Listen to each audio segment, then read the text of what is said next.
Now, you and I in the past have talked about some of the rituals that human beings throughout history have used to really connect to being human beings and their communities and the great story of human history.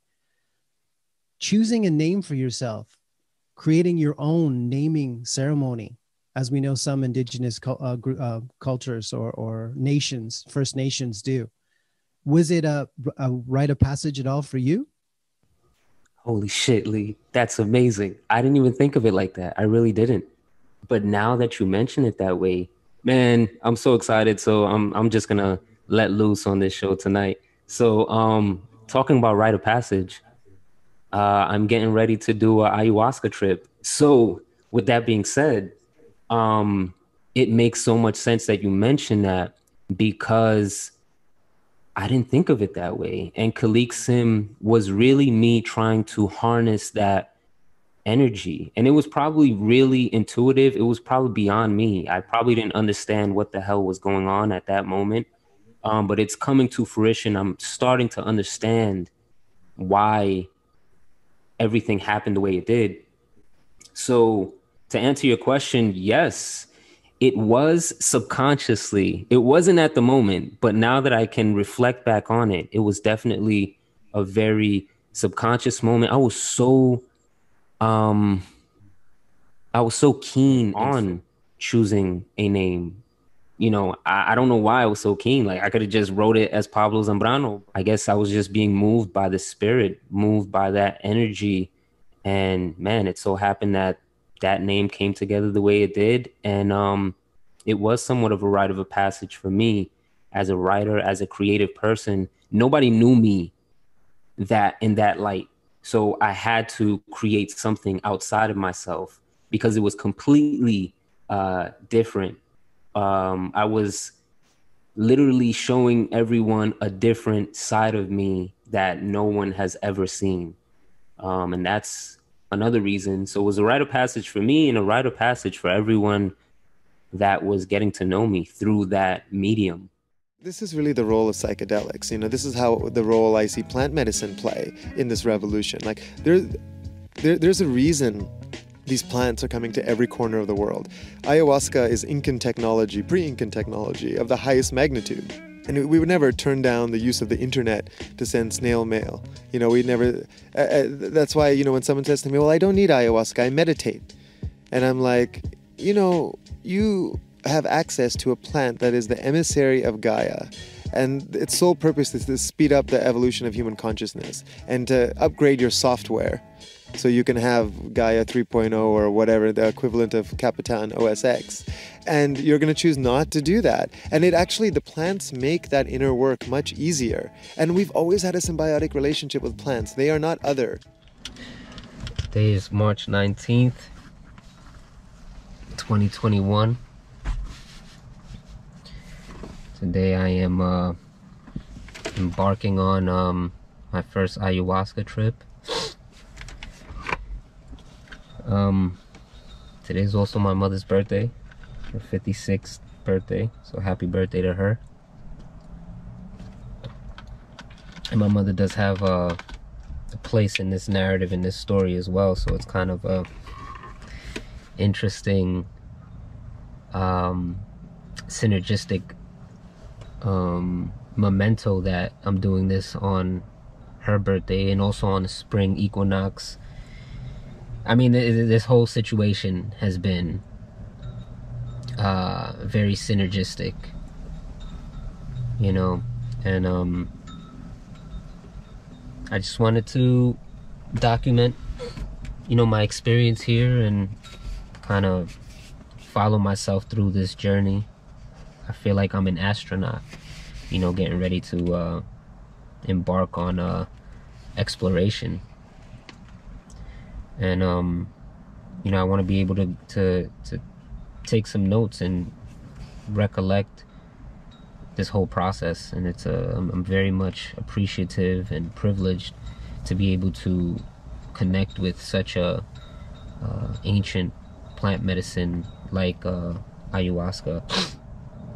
So I wanted to document this on Friday, March 19th, 2021. I'm here at the Soul Quest church retreat that administers the ancient plant medicine over here in Orlando. I guess I should go into the story, right? Document that. I want to document it through video and through writing, and even get some poetry would be great. So, interestingly enough, I was talking to my wife Yvette last night and kind of getting some handles on the story and like when we first got introduced to ayahuasca. And we definitely sometime 2016, 2017, we first started hearing about it. Yvette was more inclined to take on that journey. I was in a very different place, dark place. I was intimidated by that experience, so I was interested about it, but I knew it wasn't the time. So fast forward to 2018. I had read a book on LSD, and ayahuasca was put back on my map. You know, every so often I spoke about it. It kept coming back to me. So it's kept presenting itself from 2016 to 2021, right? Which is a beautiful narrative, to say the least. So yeah, 2018, got back into connection with ayahuasca through this book. I can't remember the title. It was a book on LSD, specifically LSD and other endogenic drugs, like ayahuasca and peyote and things of that nature. So yeah, it was put back on my map. Then I started gaining some more interest about it.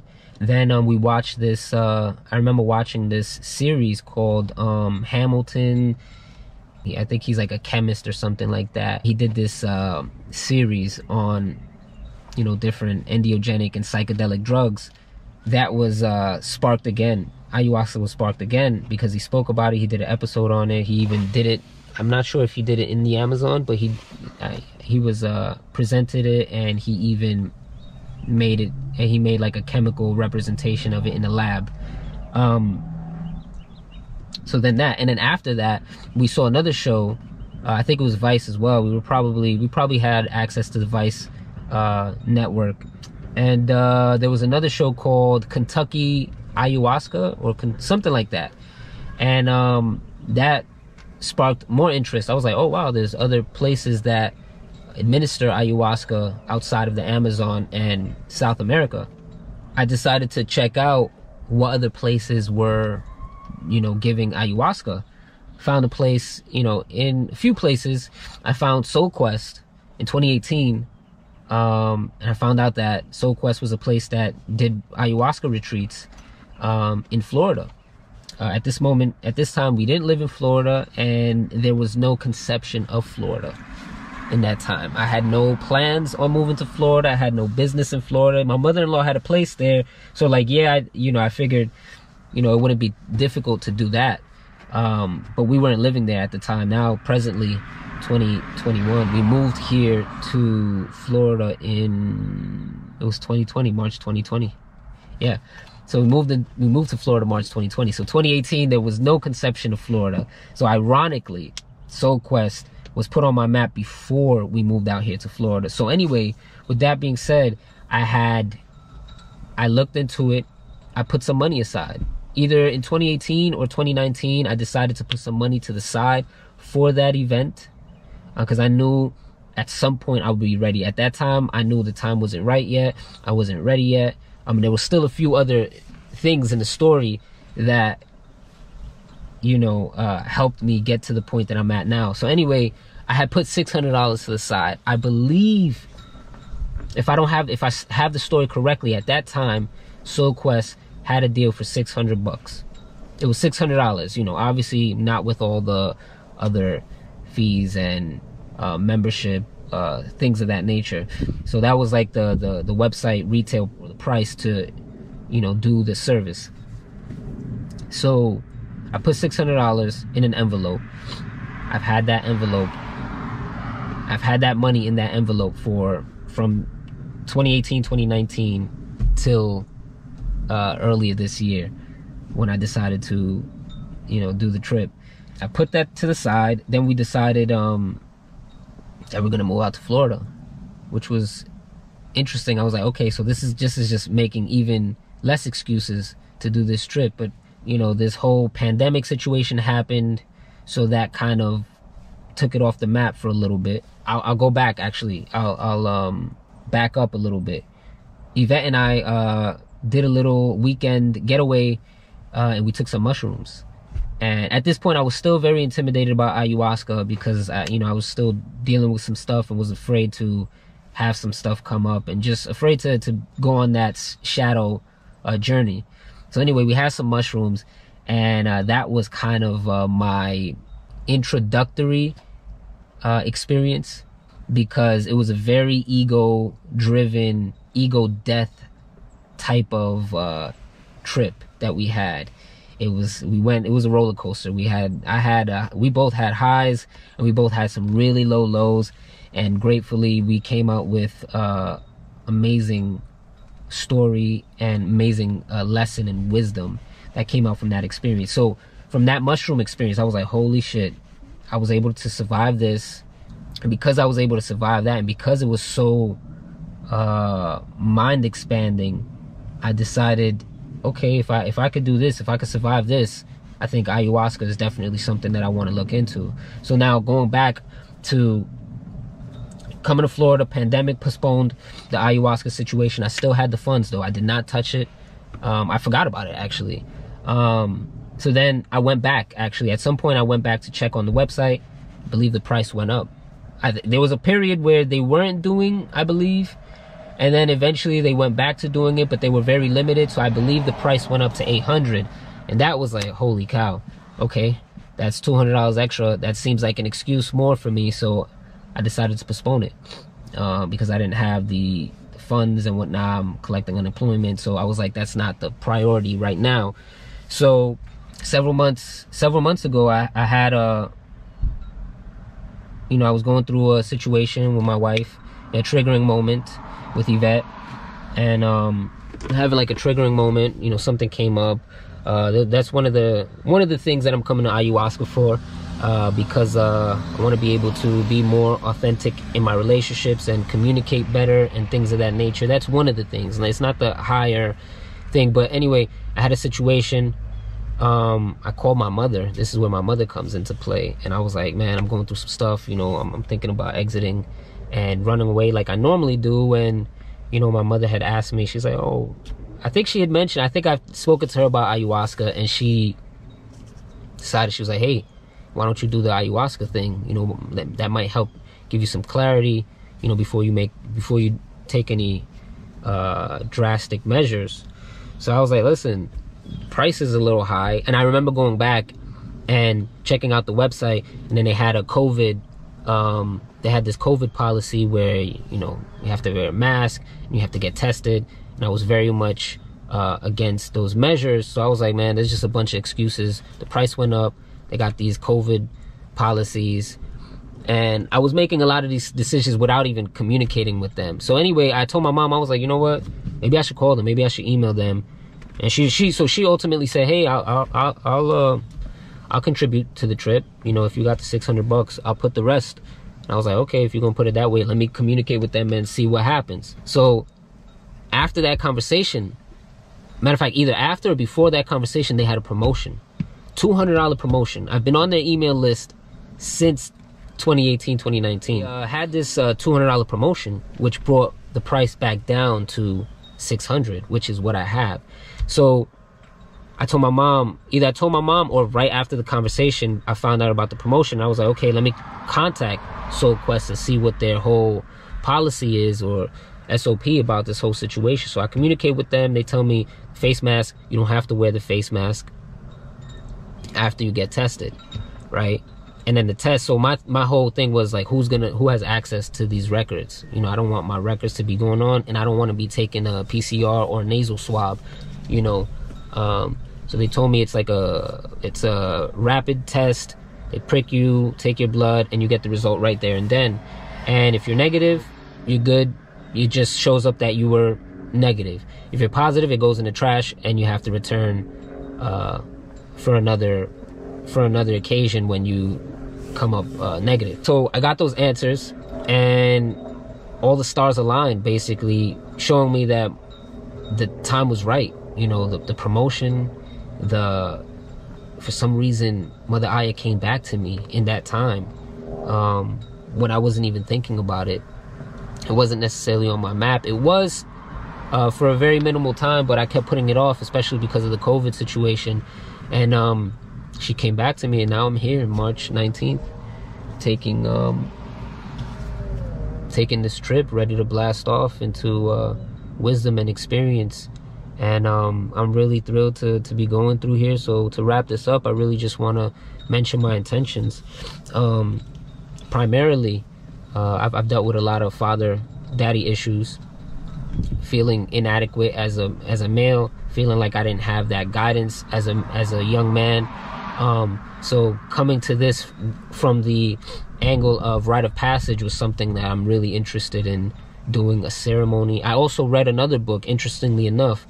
I was reading another book about ceremonial processes in this African tribe called the Dagara, and that inspired me also to be able to want to go through that rite of passage period. And that was, rite of passage was something that was really being brought to my attention from coming through autonomy and reading, you know, from that community that I was in, this University of Reason. And I've been hearing there's a lot of like spiritual people in the community, and that ceremonial aspect has been brought up several times. And it was very interesting to me, because I was looking for, I didn't have the language and the vernacular for that experience, but I was always looking for something like that. I was looking for something to help me, you know, push beyond this vacancy of experience, because I have those father issues where I felt like, you know, my father wasn't necessarily there to help me make those bounds and those leaps in life. So one of the things for me is definitely rite of passage, a ceremony to be able to come into manhood and adulthood. I want to remember who I am. You know, this is kind of an identity trip for me as well. It's a creativity. There's a few things I wrote down. Yeah, artistic creation, past healing, rite of passage, authenticity, connection with ancestry. So there's a lot of things, but ultimately I just want to be able to connect with this ancient spirit, this healing plant medicine that has connected people for ages and eons. And you know, there's debatable how long this medicine has been used, but ultimately many people have used this. Many people, especially in my culture, I'm Ecuadorian, so not far from the Amazon, like Inca, people of my ancestry have been using this. And I want to be able to connect with my father. I want to be connect with that ancestry, that lineage, and just not beyond my father, just my own lineage and my own ancestry. So yeah, that's one of the things right there, and I'm really excited. You know, the ceremony goes on tonight at 8, one tonight, another one tomorrow, and I just want to be able to do this for myself, for those around me, to have more experience, to explain the stories and explain and give wisdom and have that wisdom reserved and hold that space for me and for other people around me. And I think this is a beautiful time, and I'm so appreciative, and I really do appreciate the spirit, the Mother Aya coming back to me multiple occasions in this story and in this narrative. And I'm just holding space for any message that, you know, the plant medicine has for me. And that's all I have for now. I'm gonna take the camera out before I stop recording. In the car.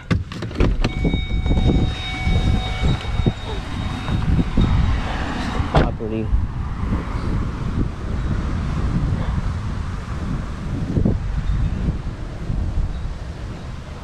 beautiful out here in Orlando. It's about, so this place is about what, an hour away from me. So, you know, the stars aligned. This was supposed to happen. This is a part of my journey through perception. And I'm excited to do this with the people here today. It's a beautiful experience to come here with a bunch of people that are trying to tap into their identity and things of that nature, and do this together as a community, especially during this time of crisis and this time of identity and coming back to, you know, a realization of who we are as a people and whatnot. On this planet we call small, we are large and grow this all the animals and trees, rivers and the seas, those are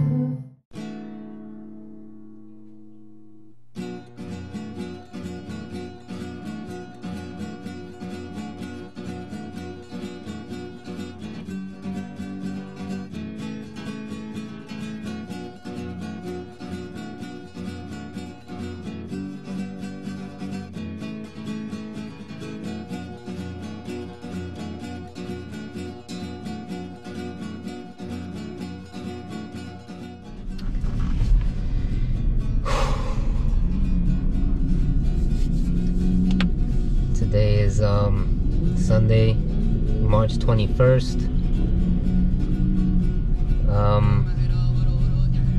Just finished leaving Soul Quest, and I'm speechless. I'm honestly speechless. I got in Friday,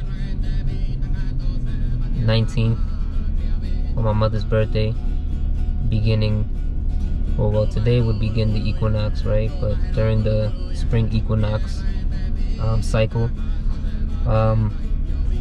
Friday had many lessons during the ceremony. I mean, before the ceremony, we got integrated, we got acclimated. I came into contact with a bunch of strangers, people I never met, people that later on I feel like I've known for a long time. But yeah, then going into ceremony, took the first ayahuasca ceremony Friday evening, and one of the main lessons that I learned from that ceremony was that I was suppressing a lot, and I wasn't able to purge until like the very last, the ceremony was everyone was pretty much done purging, and like I was like the last person to go out there and purge, and so I was suppressing it. And one of the lessons that I learned was I had to get outside of like the canopy that I was in to purge. I had to walk outside of that space, and that was kind of a symbol of one of the reasons I went into this whole thing. So I was, I had some interesting insights in that first one. That first one was really the introduction. There was a lot of distractions too. This was new territory for me, so like I was getting caught up on things that weren't necessarily serving me, but eventually, like the symbology that I gathered from not being able to purge and suppressing myself. Like I put myself through a lot of pain because I didn't want to purge. And then eventually when I pushed myself out of my comfort zone, which was stepping out of that canopy, I was able to purge, and it felt great, and I was able to, rest for the follow-up. So then the following day, I wasn't signed up for the daytime purge. An opportunity came up where I was able to do it, and it was the best decision I made for the whole ceremony. I didn't even come for that, but doing the daytime ayahuasca ceremony was so profound. So before the daytime ceremony, we did some stretch work, we did some yoga, that was really cool. And and then we going into the second ceremony. So I had 2 tablespoons. I had 1 tablespoon the Friday evening, and then I got a booster, another tablespoon, and yeah, that put me over the cliff, so to speak. So then daytime, I was like, okay, I'm just gonna do a tablespoon and a quarter.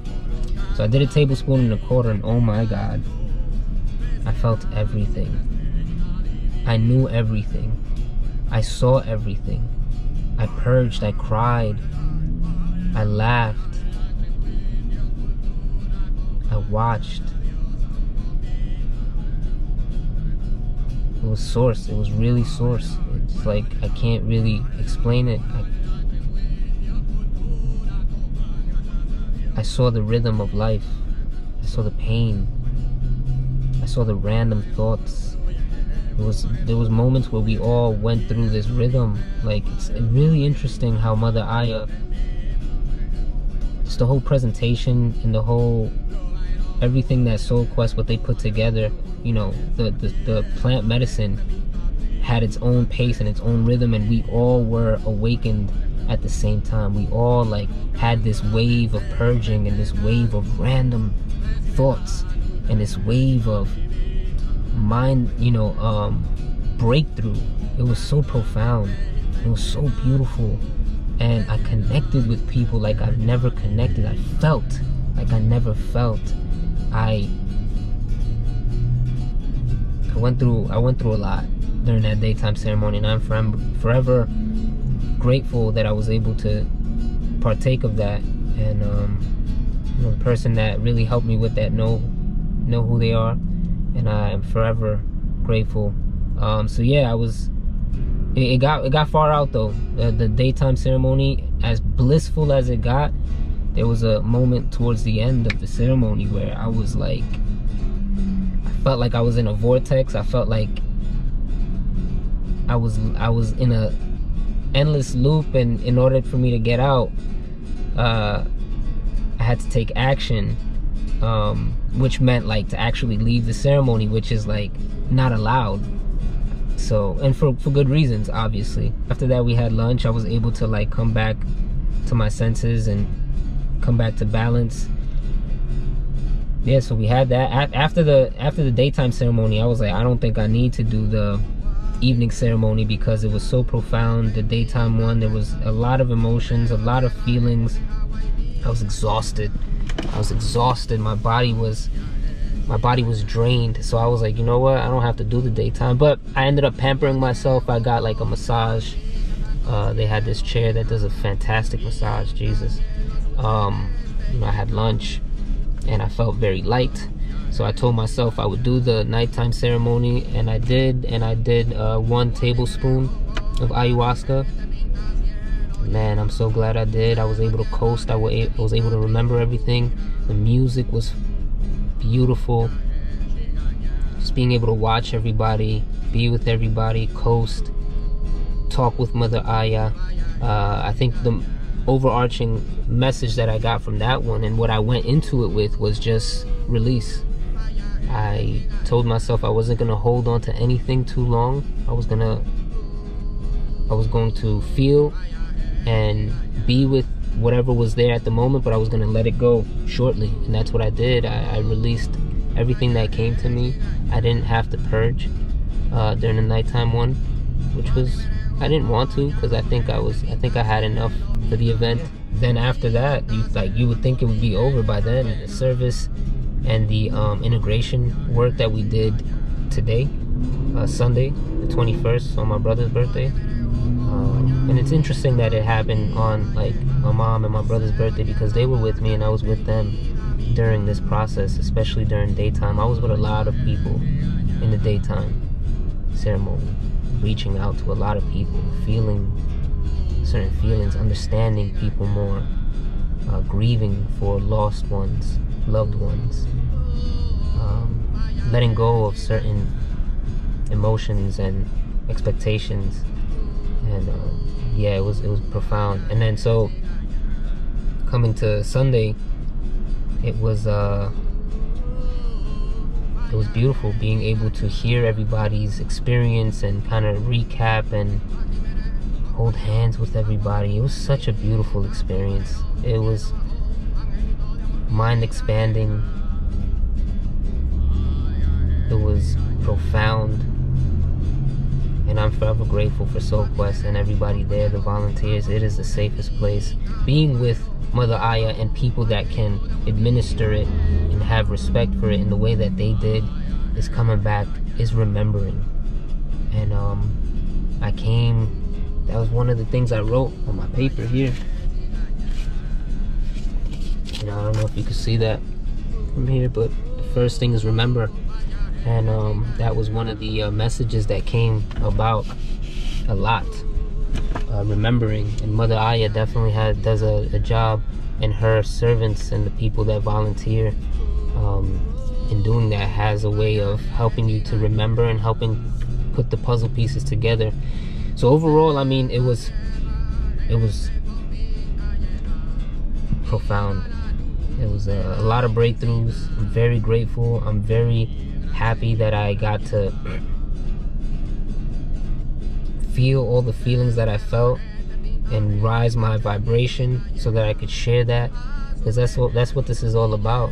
You know, raising each individual's vibration will help increase, you know, the other individuals around you, and that'll radiate across the board. And that's what I'm looking forward to do. I'm looking forward to come back to Mother Aya sometime in the future. Again, just to be able to connect with that source, or, you know, and just continue my progress, my journey into self-work, self-development, so that I could keep raising up the bar for myself and for those around me, so we can, you know, heal and remember a lot of these things, the source code. But yeah, that's pretty much what I have. You know, I made so many connections. I made so many friends. I met certain people that I feel like I've known for a lifetime.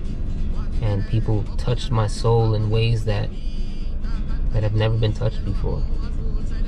It's like nothing you can explain. Some people may not understand what I'm saying until they actually tap into source. It doesn't have to be through Aya, but Aya is definitely a good medium. But some people may never understand everything, the parables, the prophecies, the, you know, the texts and ancient scriptures, and everything makes sense once you tap into source. You know, it's all a metaphor, it's all a symbol, it's all everything, you know. But yeah, that's all I have, and I encourage people to do that. You know, this is my journey, and I just want to encourage people to document their journey and share their journey and go on their journey, so that they can radiate and motivate people to go on their journey in life, so that we can raise the level of vibration, because we are agents of change, and change is one of the real control that we have in this reality. You know, change and choice is one of the things we can hold on to steer our future. But botanical is the leaf and the vine. When those two are mixed together, they affect the pineal glandular. The pineal gland is like our Wi-Fi to the universe, or to the cosmic mind, or to our higher self. And then the molecule, the DMT molecule, creates the bridge that allows us to commune with our divine nature. 1, 0, all engine running. Liftoff. We have a liftoff.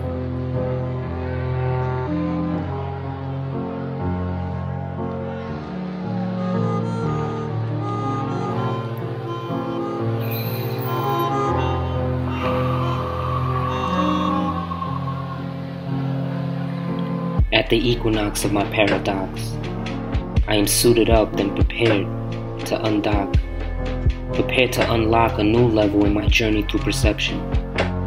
Yesterday a civilian, today an astronaut. I am bound in spot to receive the crop, the the download. On this voyage, I seek the infinite intelligence that floats about undetected, through respect and utmost attention. The Earthship where many have connected. No wires necessary, a wireless reception. Everything is randomly intercepted. The soul quest is the medicine, the timeless rendezvous with source in all its nodes. The vortex holds all the codes, remembering our animal spirit, an hour that's so coherent. Nothing is new except arrangements. This I learned from life's arrangements. Take this time capsule and swallow it for remembrance. The ancestral transcendence.